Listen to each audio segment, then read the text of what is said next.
Hey everyone, in today's video, I'm going to show you how to screen record restricted apps on Android. First, open the Google Authenticator app on your mobile device. Now, as you can see, the screen appears black when you try to record it.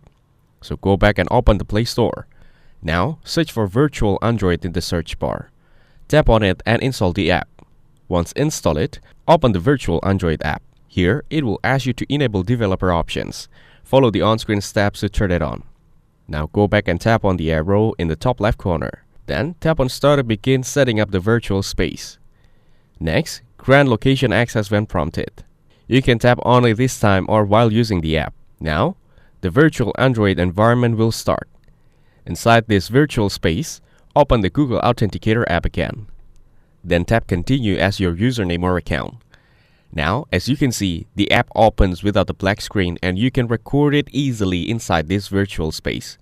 For more information, check out the links given down in the description. Don't forget to like and subscribe to the channel. Thanks for watching. See you in the next one.